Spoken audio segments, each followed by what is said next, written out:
Fala pessoal, tudo bem? Presbítero Marcelo aqui.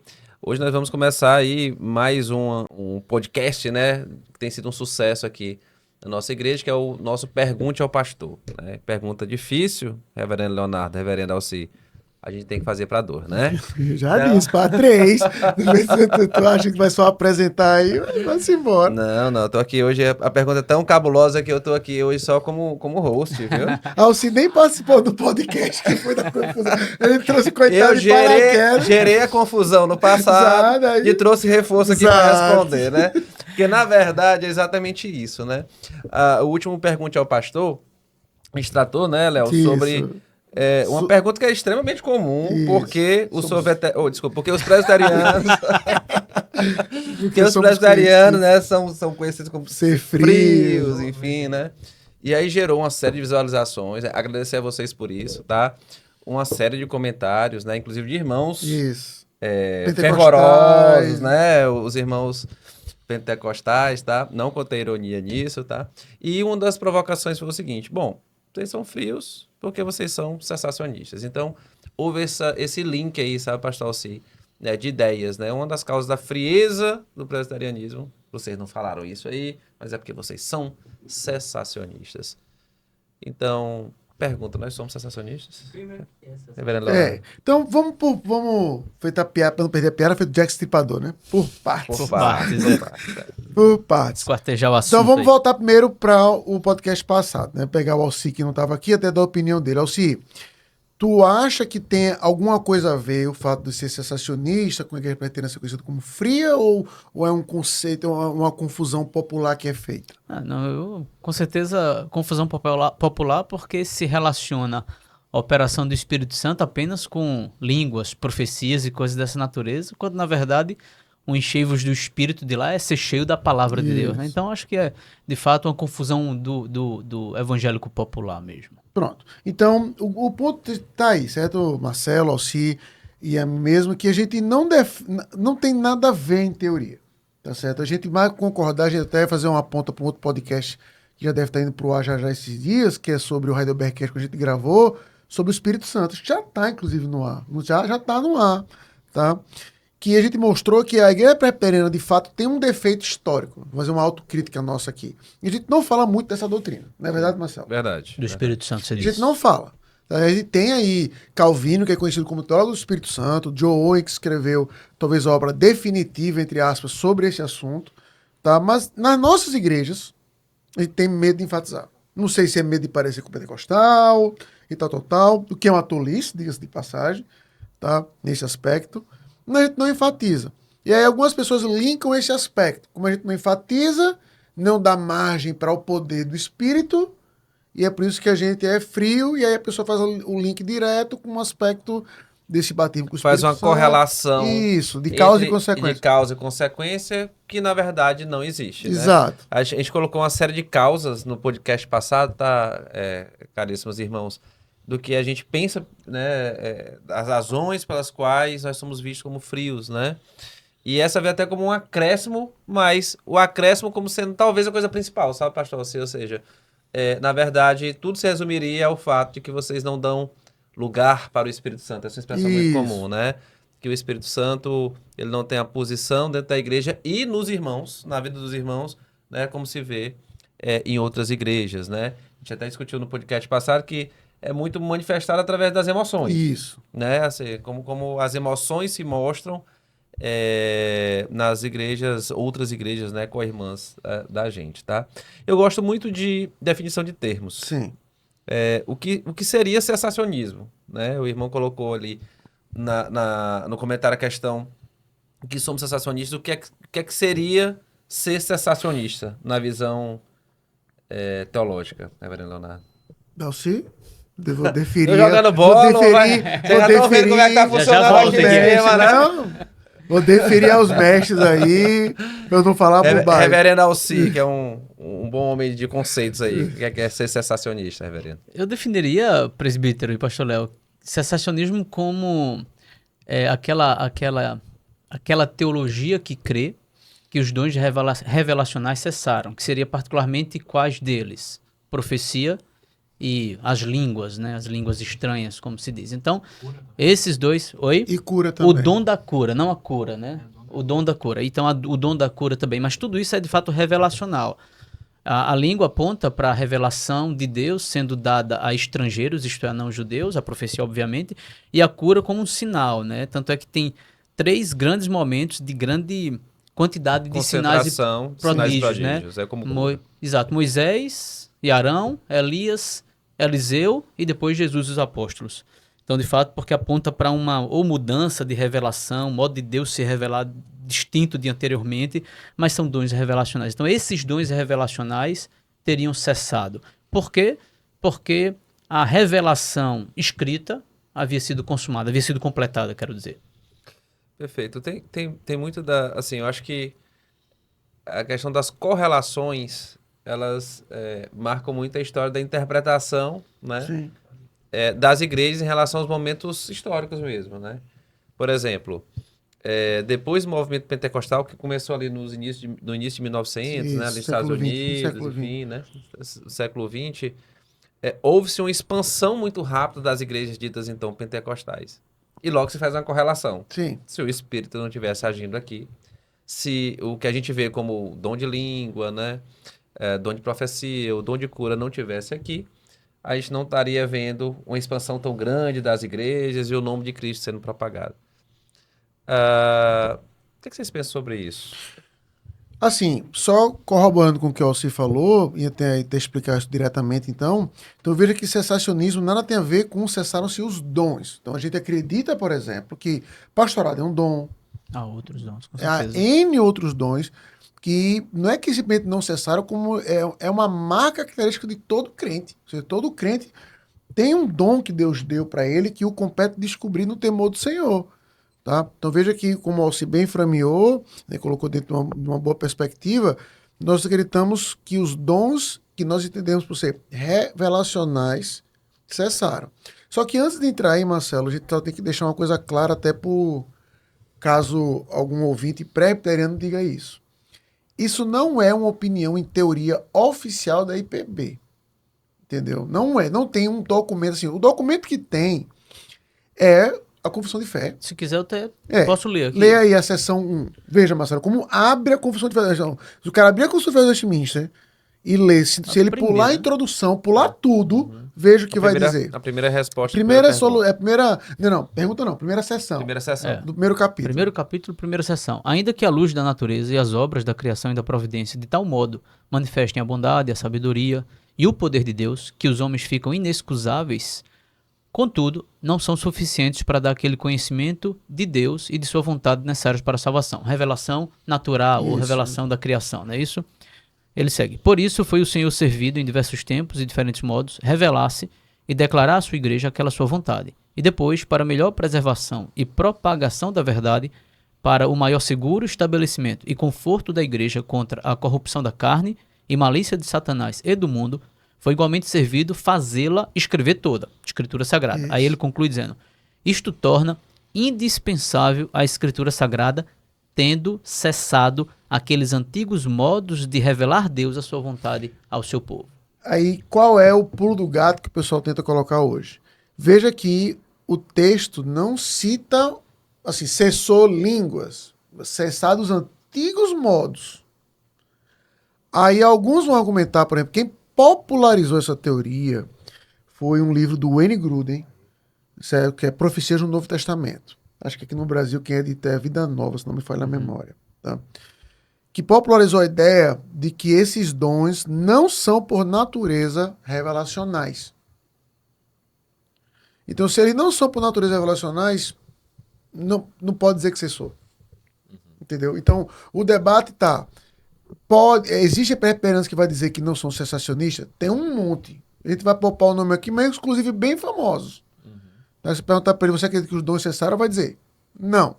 Alguns vão dizer assim... Os dons revelacionais. Os dons revelacionais. Vão dizer assim, cessou do... Se perguntar especificamente, pastor fulano, você acredita que o dom de línguas cessou? O cara vai dizer, não. Agora, o que que talvez ele argumente?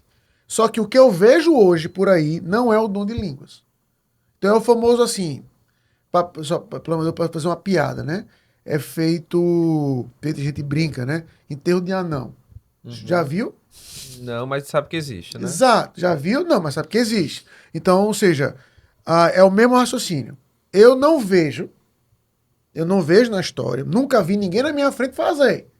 Mas ele não tem a coragem de andar a linha e dizer assim, Cessou de fato. cessou. Porque eu até entendo o medo dele. E o medo dele é não violar o que a Bíblia vai dizer, né? Não acrescente nem diminua o que a Bíblia vai dizer. Então, eu de verdade entendo o medo do cara. Rapaz, eu não quero fechar o que a Bíblia não fecha. Tá certo? Só que quando a gente começa a entender. Mas é interessante pegar essa ponta, desculpa, Leonardo, mas assim, né?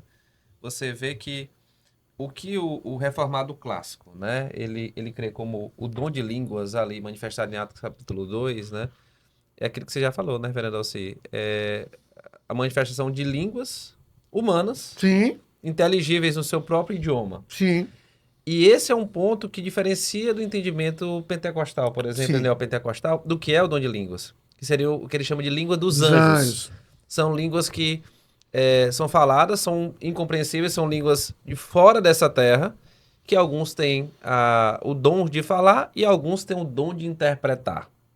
Então veja que esse ponto daqueles que ainda concordam com a continuidade, né, do dom de línguas, ele se torna um ponto interessante, porque como é que isso continuaria, já que a língua que os reformados creem são as línguas exatamente humanas, né? Faladas aqui de outras nacionalidades. Porque lá em Atos 2, esse foi o propósito, né? Ou seja, até ali o evangelho estava limitado, digamos assim, geograficamente ou nacionalmente, a uma nação, na sua maioria, embora vários gentios já tinham tido contato com o evangelho, né? E já eram, né, povo de Deus também, né? Mas ali era o ponto de partida para todas as nações, como tinha sido prometido por Cristo, não é isso? O argumento do Palmer Robertson, Marcelo, é justamente esse. Receber esse evangelho, né? É assim, que você vai ver as línguas em Atos exatamente no texto pivotal de Atos, Atos 1:8. E serei minhas testemunhas em Jerusalém, Até os confins da Judéia, terra. Samaria, até o confins da terra. Então, sempre que o evangelho chega naquele lugar, há manifestação de línguas. Isso. Pum, pum, pum, pum, pum. Ou seja, então, veja que é o próprio critério que a própria Bíblia usa para dizer assim, ó, o Espírito Santo chegou ali de fato. É Atos Mas 2, Atos 8 e Atos 10. exatamente. Então você vai ver isso acontecendo, tá? Do mesmo jeito que foi o próprio Cristo dizendo. Esse é o ponto para mim do argumento que eu gosto muito, que eu até trouxe o livro aqui, que o Raymond faz, quando ele vincula dois teólogos muito bem, que é o Voss e o Whitefield. O Voss, ele argumenta, Marcelo Alci, que os dons revelacionais, eles andam lado a lado com a história da salvação. Lado a lado. Ou seja, então, quando se esse é o dom revelacional, você vai ver automaticamente a história da redenção se desenvolvendo. Aí o que é que ele pontua? Veja como interessante. Entre Gênesis e Moisés, quanto tempo houve ali? 400 anos. O mesmo tempo que houve entre Malaquias e Mateus, ali 400 anos. Então, ou seja, veja que não houve desenvolvimento da história da redenção ali, logo não houve também o quê? Revelação. Não houve revelação. Ou seja, então de Malaquias a Mateus, não houve nada no desenvolvimento da história da redenção. Não houve também revelação. Não houve revelação. Começa a desenvolver de novo a história da redenção, Deus de novo começa a se revelar. Esse é o pensamento do Voss, teólogo bíblico. Aí o Whitefield vai demonstrar também o quê? Que sempre que a história da revelação se desenvolve, Deus dá sinais para que acompanhe, que são os milagres. Então é por isso que você vê quando a história da salvação mais se desenrola, você vai ver também o quê? Milagre acontecendo de cima a baixo. Atos, os evangelhos, Moisés, Elias, Eliseu. Tá? Então, o Raymond vai mostrar exatamente isso. Então, e o Novo Testamento, textos como eu até marquei aqui, Hebreus 2, 3 e 4, 1 Coríntios 12, 12, Paulo vai dizer que quais são as marcas para uma pessoa ter certeza que aquilo ali não foi dado por ninguém? Acompanhado por sinais, milagres. Então, Paulo se coloca naquilo ali. Então, qual é o pensamento do Raymond? Como se cessa a história da redenção em Cristo, não há nem a necessidade mais de revelação e, portanto, nem mais necessidade dos sinais confirmatórios disso. Então, veja que nesse raciocínio, ele coloca no mesmo patamar cura, que alguém vai dizer, cura não tem revelação propriamente dita, mas ela serve como um sinal confirmatório do desenvolvimento da história da redenção, sabe? Então, é o raciocínio que eu mais gosto, tá? Que o Raymond ele consegue colocar bem, né? O Palmer Robertson também, mas acho que ele arquitetou bem se juntando o pensamento do Voss e do Whitefield de mostrar assim, feito isso, não há. A história da redenção foi cumprida em Cristo Jesus. Acabou. Muito bom. Acabou. Sabe? Então não há mais necessidade nem a revelação, nem de sinais que confirmam. E aí é o ponto que a gente pode já entrar, Marcelo e Alci, que é como é interessante, e pode anotar, o debate vai para outro lugar aqui. Mas, pastor, a Bíblia não diz isso. A Bíblia não vai dizer que quem tiver esse dom, quer dizer que esse texto não se aplica mais a hoje. Aí eu não sei como é que o Alci e o Marcelo pensam nisso, mas eu, estudando e refletindo sobre o assunto, me lembrei de uma coisa óbvia. Né? Foi até o Alci que pregou nesse texto lá na igreja. Quando Jesus pega os 70 lá, Alci, e manda pregar. Jesus manda eles irem com o que no bolso? Paz, agora você me pegou, não Nada. me recordo exatamente. Nada. Não leve nada. Se tiver Sim, uma sim, capa, sim. não é? Leve nada. Sim. Deus vai prover no meio do caminho e irmãos vão citar você. Suprir, tá. Leve nada. Então vamos lá. Alguém vai comentar, aquilo foi uma ordem específica. É verdade. Mas mais na frente, o que Jesus vai orientar para os discípulos da situação? Se você tem uma capa leve, você vai ser perseguido. Então, peraí, mudou. Por que mudou a ordem? Lá no final, em Mateus, ele vai dizer o quê? E aí? Vou dar um outro exemplo. Em Mateus, eu até anotei aqui para não esquecer, Mateus 10:6. Os discípulos são orientados a pregar quem? Não prega a ninguém que não seja só a Israel. Só judeu. Só judeu. Aí no finalzinho do evangelho ele diz, vai lá e pregue a todas as Todo nações. mundo. Então, assim, peraí, Jesus é esquizofrênico, é? Lógico que não. Mudou o patamar. Só que você está vendo essa mudança no desenvolvimento da história da redenção. Isso é o que o Palmer Robertson faz muito bem, de mostrar exatamente o quê? As primeiras cartas do apóstolo Paulo diz o quê? Confirma a profecia com profecia, não ignore a profecia. Os escritos finais do apóstolo Paulo ele vai dizer o quê? Fica na tradição que eu te ensinei. Timóteo, né? Que inclusive uma parte de... Que confunde muitas pessoas, né? Exato. O que é que Paulo quer falar com tradição, Isso. né? Ali. Seria exatamente isso, né? Ou seja, o entendimento, então, reverendo Alci, é de que à medida que as línguas e as profecias, sim, eram um fenômeno, inclusive, da igreja local, na pregação, na manifestação, da revelação ali para aquela igreja local, até a Bíblia estar fechada, ou seja, a tradição, que é aquilo que foi ensinado pelos apóstolos, tivesse sido compilado, e a partir dali ela deixaria de ter sentido de existir. É esse o entendimento reformado clássico sobre Sim. esse assunto? Esse raciocínio apresentado aqui pelo pastor Léo é o fundamento, esse é o principal argumento, né? Porque há muitos que dizem assim, Coríntios 13:8, o presbiteriano que se apega de fato à revelação, ele não fundamenta o seu cessacionismo em Coríntios 13:8, certo? Porque a discussão de fato gera debate. Para nesse quem não raciocínio. sabe, eu explico o que está escrito lá. Eu vou ler para aponta o para o perfeito, perfeito, né? isso. O que é o perfeito em 1 Coríntios 13, entendeu? Que alguns vão entender que é a segunda vinda, alguns vão entender que é o Isso. fechamento do cânon, tá? Diz assim: o amor jamais acaba. O amor jamais acaba, mas havendo profecias desaparecerão, havendo línguas cessarão, havendo ciência passará. Porque em parte conhecemos, em parte profetizamos. Quando porém vier o que é perfeito, então que é parte será aniquilado. A gente não fundamenta o cessacionismo nisso aqui. O fundamento é exatamente na revelação e na história da revelação. Então Porque também se usa muito Hebreus capítulo 1, né? Sim, Isso. outrora né? a Deus falando Isso. de Falar várias formas. de várias formas, de muitas maneiras. Hoje nos nos fala últimos tempos, né? Nos fala através do Filho. É um texto bem interessante de fato, né? Porque aponta para Cristo, história da revelação. E você vê né? Cristo sempre se vinculando às escrituras. Examine ela, entendeu? Ou seja, o pensamento dos escritores hebreus vinculado também com Cristo. Olha, quer conhecer de mim? Examine as escrituras, examine as escrituras. E aí a gente não pode esquecer o óbvio também, que os escritores neotestamentários, eles têm convicção que eles estão escrevendo escritura. Sim. Entendeu? Sim, e os dois textos de João, acho que esses dois textos são também maravilhosos sobre isso que você está colocando, Léo. Quando o Senhor Jesus diz que isso aconteceria, né? a obra do Espírito Santo aconteceria também quando? Mas o Consolador, o Espírito Santo, a quem o Pai enviará em meu nome, esse vos ensinará todas as coisas, vos fará lembrar de tudo o que vos tenho dito. Depois ele diz assim, quando porém vier o Espírito Santo, o Espírito da verdade, ele vos guiará toda a verdade, porque não falará por si mesmo, mas dirá tudo o que tiver ouvido e vos anunciará as coisas que hão de vir. E a gente crê que isso aqui, Jesus diz assim, ó, o Espírito Santo vai iluminar vocês, vocês vão escrever a Escritura Sagrada, vocês vão escrever a revelação. Então os apóstolos tinham de fato essa convicção de que a revelação, como até o presbítero colocou, estava se encaminhando para esse fechamento, que seria o conteúdo que de fato o Senhor estava revelando a história da redenção. E é um parênteses aqui que é interessante, né? Você vê que quando Cristo em João 16, né, que você citou, fala da obra do Espírito, ele está falando isso exatamente na iminência, né, de ir para os seus momentos finais, né? Ali ele estava no cenáculo com os discípulos, né? Falando sobre a obra do Espírito Santo, ele vai mostrar como a obra do Espírito Santo ensinaria dele e do Evangelho. Exato. Né? Ou seja, apontaria para ele para o Evangelho. E por que eu estou falando isso, né?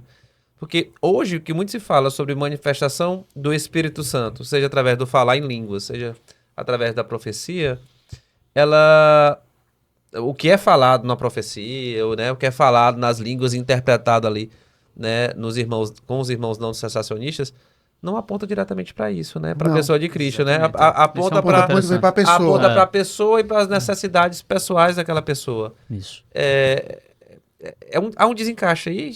Com certeza. Assim, sem querer ser polêmico aqui desnecessariamente, mas o título de um livro, ele tem até em português, do Bruce Waltke, Conhecer a Vontade de Deus, uma noção pagã. Aí ele defende justamente isso, sabe, Marcelo? Assim, não sei se você já leu esse livro, é um livro curto, mas ele defende que o cristianismo na história nunca se preocupou com essa pergunta, qual é a vontade de Deus para minha vida? Que isso é uma coisa que veio do paganismo, se preocupou muito com isso, o que é que os deuses querem para mim? Aí o cristianismo meio que, com o tempo, foi abraçando esse conceito. Porque quando a gente vê ao longo das escrituras, Deus quer algo pra gente, meu amigo, você tem que fazer isso aqui. Então ele dá o guideline, né, a linha geral, isso aqui. Como bom pai, como bom filho, como bom mestre, como bom senhor, como bom profissional, como bom presbítero. Tá lá. O guideline tá lá. Só que isso não é suficiente. Eu tenho que saber se eu vou ser neurologista ou psiquiatra, se eu vou ser pastor da igreja A ou da igreja B. E não entender esse aspecto de princípios, sabe? Então a gente pegou o Michael Horton, no seu livro novo, que também aborda muito isso, nesse aspecto de que o xamanismo adentrando na sociedade. Eu tenho que saber cada aspecto da minha vida numa condução de Deus, assim, para tudo. Deus quer que eu coma hambúrguer ou pizza hoje de noite. Tá? Tô dando um exemplo besta aqui. Não, mas cara, é isso mesmo. E é interessante. Eu vou fazer exatamente isso aqui. Como é? Deus falou comigo. Deus falou que vai fazer exatamente isso aqui. Ou seja, quanto mais específico, melhor. Tem um pastor no seminário que ele brincava com isso aí. Dizendo, Deus é fofoqueiro, Entendeu? E é interessante, né? Essa questão, porque assim, quando você vê a concepção de quem fala, né, em línguas, ou quem tem o dom da profecia hoje, é aquela pessoa que foi batizada com o Espírito, né? E está cheia do Espírito, né? Então, aquela pessoa que está ali, aquela pessoa extremamente santa, né? Que está buscando o processo de santificação, que Deus dá a ela esse dom. Acho que essa é a concepção. Ela busca, né? Pelo batismo do Espírito, então a ela é dado esses dons, tá? Mas a manifestação de estar cheio do Espírito, né, clássica no Novo Testamento, é mostrada exatamente em ser um bom esposo. Exato. Se a pessoa pegar a sequência direta do texto... Do texto de Efésios, por seja exemplo, um bom marido, tá seja um bom exatamente esposo, na um bom manifestação pai. direta da santidade, né? Em todos os aspectos da vida. Carregar o fardo um dos outros. E no entendimento bíblico, né, ter uma concepção cada vez maior da glória de Cristo, que é Isso. para a qual o Espírito aponta, né? Então, assim, isso é importante a gente destacar, e aqui eu não estou fazendo juízo de valor até da existência ou não do dom. Sim. Não é isso, né? Mas como é fácil, às vezes, a gente se confundir, né? O que é estar cheio do Espírito e o que é manifestar dons do Espírito, né? Como dons de alguma coisa, mas não como manifestação de vida, né? Mais uma vez, não estou fazendo juízo de valor, mas meio que se transpõe isso que é claro na Bíblia, né? Estar cheio do Espírito significa isso, tá lá. Em Efésios, em Colossenses, né? Tá lá da maneira direta, né? E enquanto em tempos mais atuais está cheio do Espírito, muitas vezes é manifestado com dons, né? Com esses dons aí, chamados então de dons extraordinários. E o que né? me deixa, assim, um pouco triste, e aqui eu quero salientar isso muito bem, que eu estou sim fazendo uma generalização, tá certo? Não estou olhando para cada caso, o que aconteceu com uma pessoa, eu estou generalizando. Então, nós três aqui, tu que chegou aqui a ser igreja pentecostal, se pentecostal Não, mesmo, não, era presbiteriana, mas bem carismática. pronto, tu cresceu um pouquinho, não, né? Passei um tempo não sendo membro de igreja pentecostal, mas frequentei bastante, né? Tenho bastante influências, digamos assim, né? Sim. Minha sogra, por exemplo, ela é pentecostal, né? É uma Pronto. pessoa que eu convivo muito com ela. Então, no meu caso, eu cheguei presbiteriana, então eu tô aqui fazendo uma forma bem clichê, certo? Então, não quero ser ofensivo em nada. Mas quando a gente vê, por exemplo, essas chamadas manifestações do Espírito hoje, elas até fogem muito do que é dito em Efésios. Veja, não vos embriagueis com vinho, com que há dissolução, mas, é o oposto, enche-se do Espírito. Se você não diz nada e olha para aquilo, parece justamente uma pessoa fora de controle. O oposto que o texto de Efésios vai dizer. Que justamente o estar cheio do Espírito é um contraste direto com uma pessoa que está fora de si. Então, são esses pensamentos, por exemplo, que eu olho assim para a Bíblia e vou dizer, rapaz, o que é possível, ou eu estou entendendo o texto errado, ou aquela pessoa tá. Não tem meio do caminho, na minha opinião, sabe? Então, eu me coloco aqui, dizer, a interpretação correta é essa, mas como a pessoa, então, encara isso, sabe? Que aí entra para aquele mesmo ponto do debate passado. Como hoje, tudo que é sentimental, a gente vai dizer que a gente não pode julgar, como é que eu vou dizer para o Marcelo que Deus não falou com ele? Como é que eu vou dizer para o Alci bater o martelo e dizer assim, Alci, não, Deus não foi Deus que falou contigo, não. Ou seja, para qualquer pessoa na face da terra vai dizer assim, você não tem como saber disso não, pastor, o senhor não está na minha cabeça, o senhor está no meu coração, sabe? E o que é importante a gente perceber, e aí eu estava relendo até para algumas coisas da igreja, o didaquê, né? E aí veja que interessante. Qual era um dos critérios do didaquê para reconhecer falsos mestres? O que é que tu acha? Tem os clichês, se bate com a Bíblia, seja mesmo com a Bíblia ali ainda muito recente, né? E já preocupado com isso. Mas veja que interessante. Nada tinha a ver, eles não têm como confrontar Deus me falou ou não me falou. Mas eles podem pegar a base da Bíblia e apontar para lá. A vida de quem tá falando. Aí ele falava assim, mas vê que específico. Se um profeta, um dito profeta, passar mais de 3 noites com vocês, é falso. Ainda diz a quantidade de noite. Porque qual era a ideia, meu amigo? Ele vai ter que ser por natureza itinerante. Ele não vai querer estabelecer residência. Então veja que ele olha para aspectos físicos para estar julgando uma coisa que é, em teoria, interna. Porque ele está olhando para os padrões da Escritura.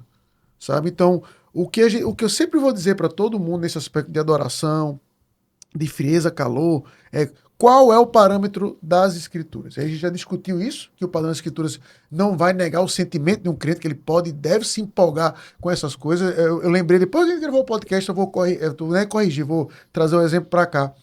Quando Jesus transfigura-se ali, que aparece Elias e Moisés, Pedro apela para o sentimento, vai dizer, rapaz, é bom a gente estar aqui. Vamos fazer tenda, ou seja, ele não tem nenhuma vergonha de dizer aquilo, rapaz, vamos fazer tenda, esse momento tá tão bom, né? O caminho de Emaús, nosso coração se aquecia quando a gente ouvia a palavra de Deus. Então a Bíblia até estimula esse aspecto. Mas veja que sempre num aspecto, que é as Escrituras apontando para o Cristo e como isso gera a admiração, a beleza, tá certo? Dessa visão para o crente. Nunca é, olha o que Deus disse para o Marcelo, Marcelo, vai acontecer uma grande obra na tua vida. Nunca é isso. Mas assim, Marcelo, olha aqui o tamanho do teu Salvador, olha aqui como ele é. Esse é o caminho, sabe, que sempre deve se seguir. Com relação a Efésios, Léo, eu até gosto de ver muita questão que você falou do controlado e do descontrolado, né? Da analogia entre ser governado pelo álcool, Sim. descontrolado, e ser governado pelo espírito, né? Ser Exato. cheio do espírito. E para mim, então, pelo menos como eu vejo, não sei realmente como os irmãos das igrejas carismáticas veem, ser controlado, ser cheio do espírito é, de fato, o que o presbítero Marcelo falou. Então, infelizmente, eu acho que se reduz a obra do Espírito Santo a Dom de línguas, dom de profecia, dom de cura, entre as manifestações bem características das igrejas neopentecostais.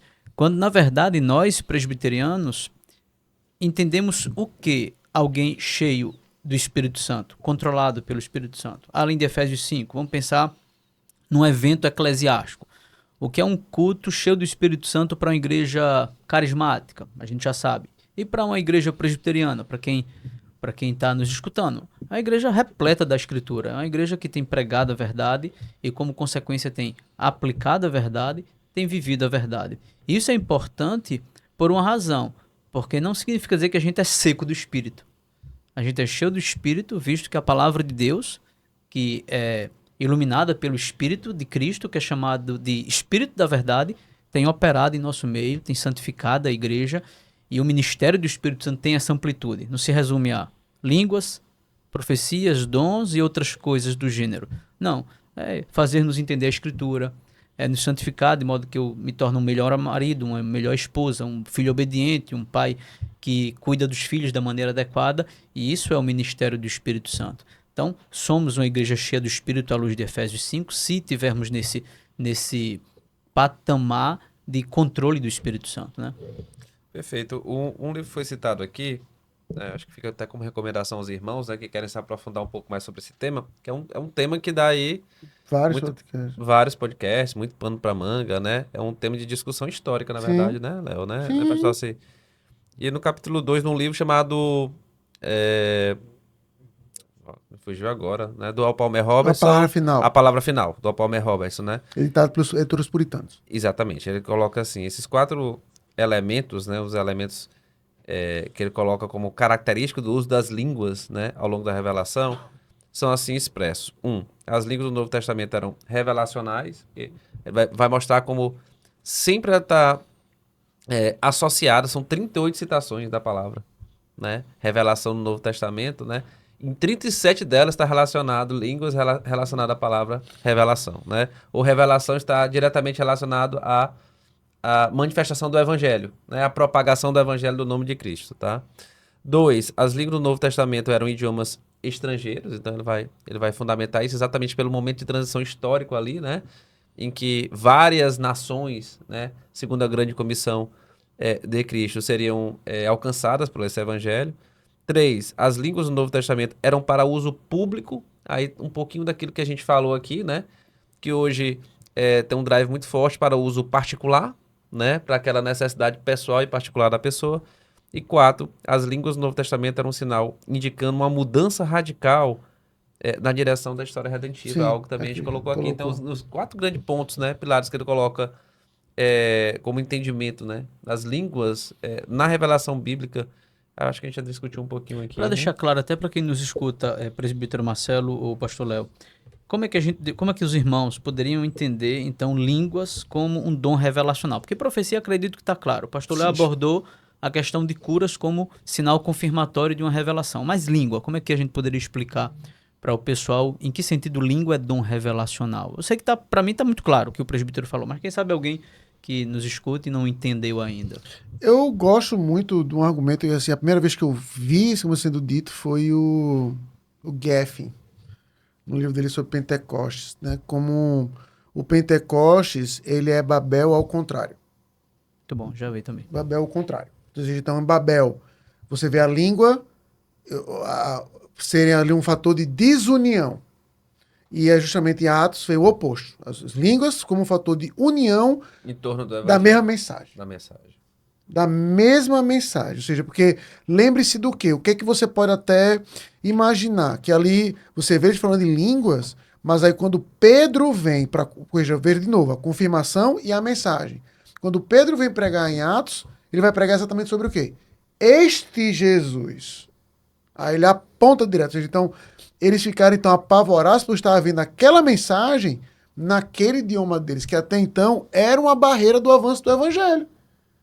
Era uma barreira. Sabe? Como é que eu posso ouvir desse Cristo? Eu não estou entendendo o que tu está me falando. Naquele momento, eles começaram a ouvir da revelação do evangelho na língua deles. Entendeu? Que é o o oposto de Babel. Então, agora, as línguas funcionavam como um fator de unificação. Por isso que Paulo vai dizer que é maldição para o judeu, né? Porque agora Exatamente. Deus não fala só em hebraico, não fala só para o seu povo, agora... Fala em vários idiomas. Que para o judeu é uma ofensa gigante. Ou seja, eu tenho um comentário rabínico da Torá, dos primeiros livros.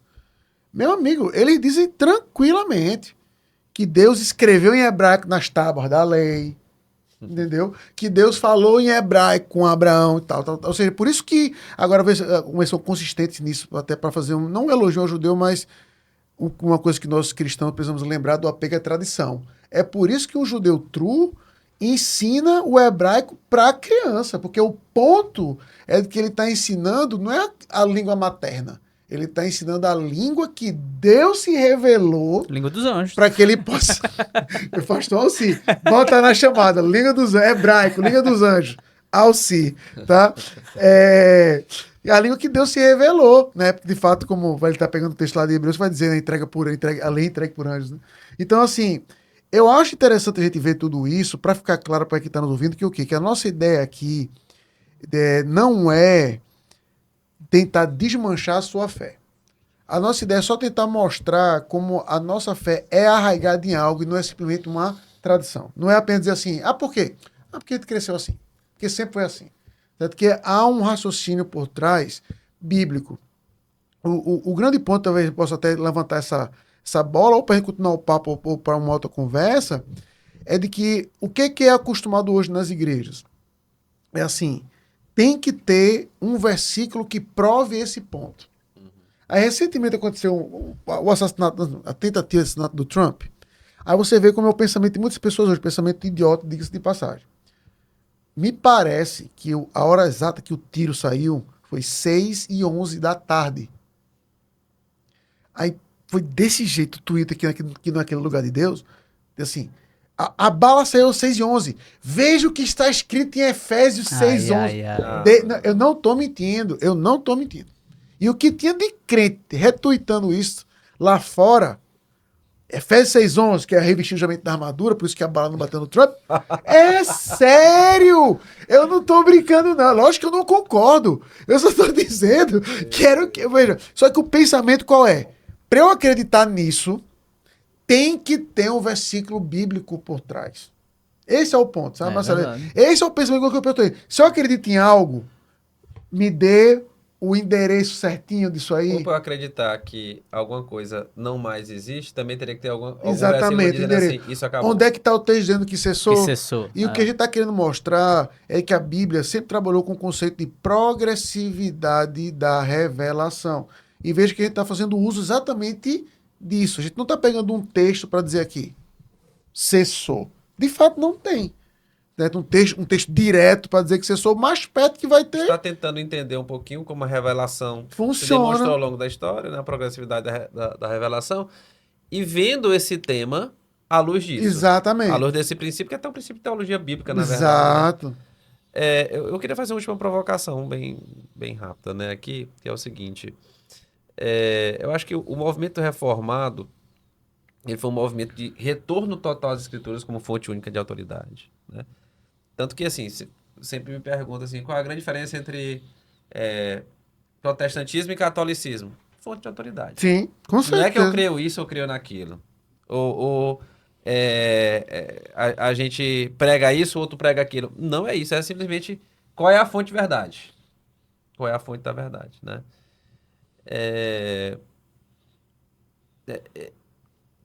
Não existiria um enfraquecimento dessa blindagem da escritura, né? Com esses movimentos também mais carismáticos? Eu vou deixar ela falar, vou resumir em uma citação. Vocês entenderam, né? Entendi, O meu ponto, né? Tem aquele livro muito conhecido Os Carismáticos, do MacArthur. Bom livro. Ele, em algum lugar, não vou ser literal, presbítero, mas em algum lugar ele diz assim, que havia um cristão que na contracapa da sua Bíblia dizia assim, não importa o que aqui diz, se Deus falou ao meu coração.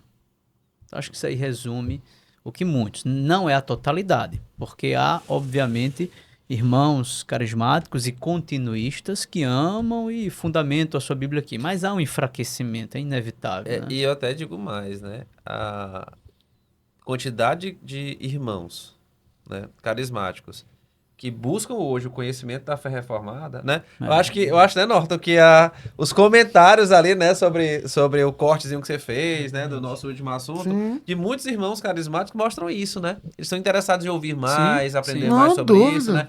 Tem teólogos reformados, presbiterianos, inclusive, como referência teológica para eles, né? Então, assim, sem dúvida, há Eu vejo que até um apego muito grande hoje por conhecer teologia de fato, Sim, sim. né, entre os irmãos carismáticos, né? O pessoal vai me ouvir bem de fundo assim, tô falando alto, mas Uhum. obrigado, pastor. Até pastores dessas igrejas, nos últimos tempos, pelo menos, começaram a consumir conteúdos de teologia reformada, porque acham interessante. Na verdade, porque é Sim. bíblico, São porque vários, é O Alci deve estar fazendo mestrado lá, deve ter um monte de gente da Assembleia de Deus lá. Eu tenho Aí. tenho 4, 5 colegas da Assembleia. Olha aí. Aí, entendeu? E não apenas isso, quando eu já estava no seminário, 20 anos atrás, 20 e poucos anos atrás, a CPAD, né, Casas Publicadoras da Assembleia de Deus, já estava publicando material de linha reformada mesmo, Tem entendeu? puritanos Tem. publicados lá. Livros excelentes. Tem. Lá. O ponto, Marcelo, que você falou, e eu concordo, só sendo bem sintético aqui na minha questão, é de que, assim, o cuidado que a gente sempre deve ter nas duas pontas, para que a gente não possa encontrar uma bibliolatria, tá certo? Ou seja, o que é o quê? A Bíblia está aqui. Então, não é para onde a Bíblia aponta. É esse livro que está aqui na minha mão, tá certo? Eu vou adorar esse livro. Então, a gente tem que ter cuidado com isso, que é errado, obviamente. Ou seja, a Bíblia é o que é por ser a revelação de Deus. Então, E pelo fato do Espírito, a gente já discutiu isso algumas vezes em outros podcasts, né? Agir na vida do crente por meio dela. por meio dela. Ponto.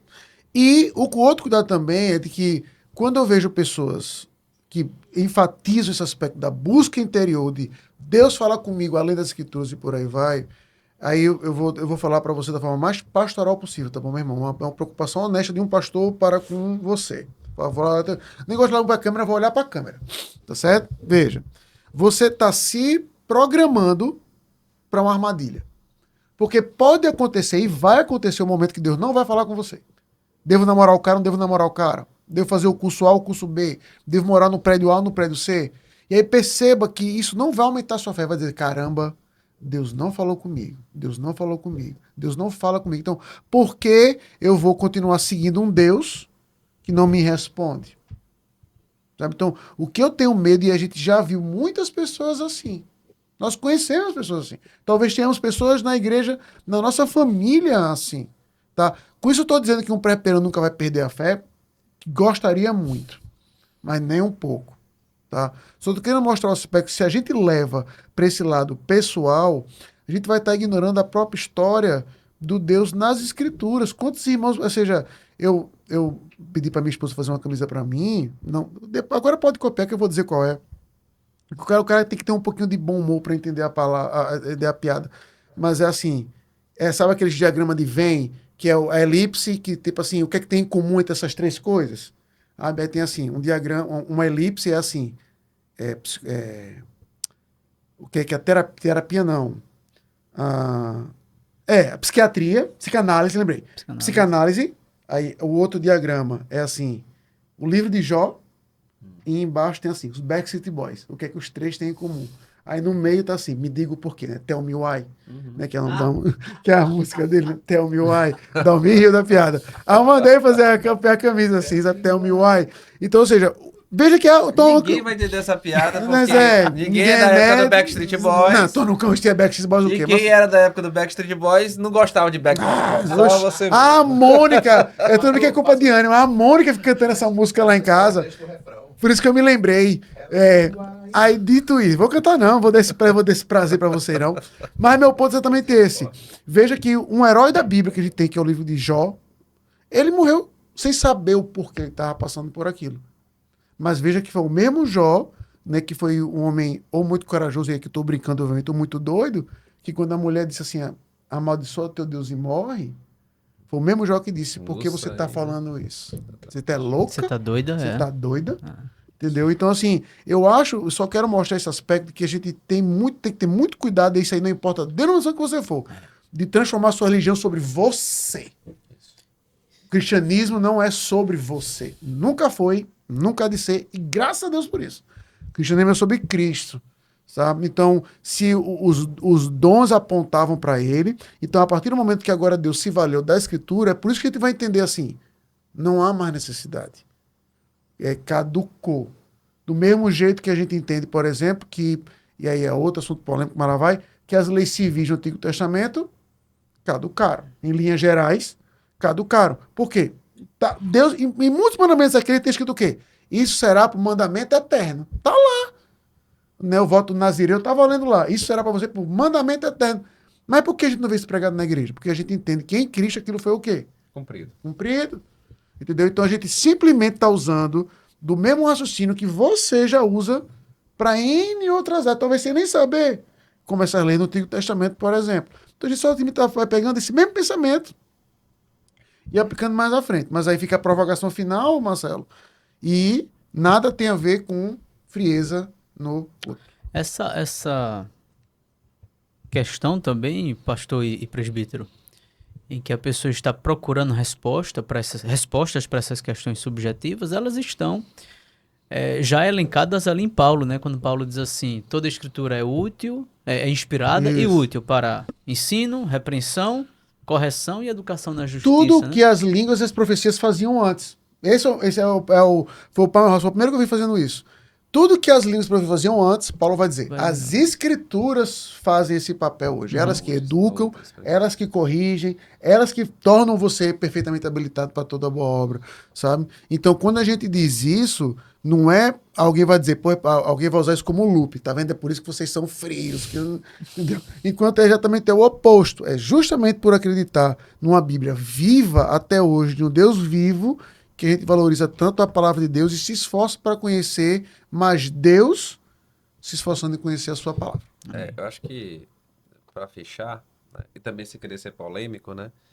Eu acho que o resumo desses 2 episódios seria mais ou menos isso, né? Seria muito bom, realmente, se a gente visse nós presbiterianos, que estamos aqui, né, tão focados na palavra, tão centrados na palavra, mais animados, mais fervorosos com isso.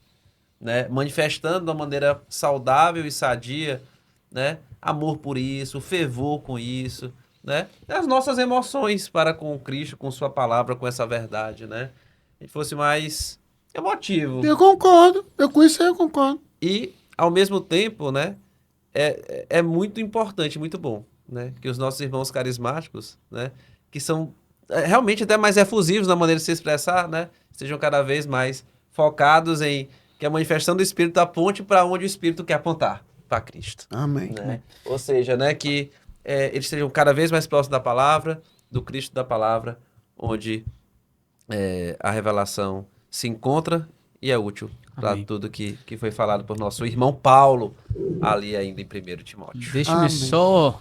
a gente falou muito com os nossos irmãos carismáticos, né? Mas vamos falar com os presbiterianos, né? Verdade. Eles nos assistem. Eles nos assistem. Porque, de fato, a gente entende que um presbiteriano precisa ser cessacionista, né? Eu sei que a IPB... A gente poderia até resumir o posicionamento dos teólogos da IPB em 3. A da Confissão de Fé, que a gente leu hoje aqui. Que é a posição de todo mundo dessa mesa. Que é a posição dos irmãos aqui estão, que é o cessacionismo teológico. A gente entende que esses dons revelacionais cessaram, mas eu não tratei aqui em off, Léo, mas eu acho que a IPB tem um documento em que ela se posiciona a favor do cessacionismo histórico. Não é isso? Pois bem. Que, antes de você dizer o que é uma especialidade brasileira, porque é uma gambiarra. É aquela coisa é uma gambiarra, mas vá. É basicamente dizer que ele cessou, mas pode acontecer de novo. Na linha da história, ele pode surgir. A língua, a profecia, enfim, pode voltar, certo? E a posição que o pastor Léo falou, de que não estou vendo, né? Mas... esse é um pouco do histórico, mas o terceiro também seria assim, que é o posicionamento do Wayne Gruden. Existe, mas não são revelacionais. Existe língua, existe profecias, mas elas não têm um aspecto revelacional. Ou seja, elas não vão de encontro à Escritura, elas vão apenas somar com o que as Escrituras já dizem. Ou seja, para fazer um linguajar presbiteriano, é como se fosse uma confissão de fé. Entendeu? Ou seja, ela não vai acrescentar nas Escrituras, ela vai estar explicando melhor uma coisa que as Escrituras já vão pontuar. Eu acho esse argumento perigoso. Tem muitos livros escritos feitos para contra-argumentar esse argumento do Gruden. Tá certo? Vários. Então eu recomendo a gente dar uma lida nisso. E em resumo, é isso. isso mesmo. Deixe seu comentário, né? Curta, compartilhe, tá? Continue nos seguindo. Se inscreva, né, no canal do YouTube, tá? Siga as nossas redes sociais, tá bom? Coloque lá seu comentário. Acho que tem muito pano para manga que vai vir ali aí para as próximas discussões, tá? Nós estamos aqui para isso. É sempre uma alegria estarmos aqui nesse momento compartilhando um pouco mais da Bíblia, né? E de teologia com vocês, tá bom? Deus abençoe, irmãos. Amém. Valeu, pessoal. Valeu, Deus pessoal. abençoe. Até a próxima. próxima.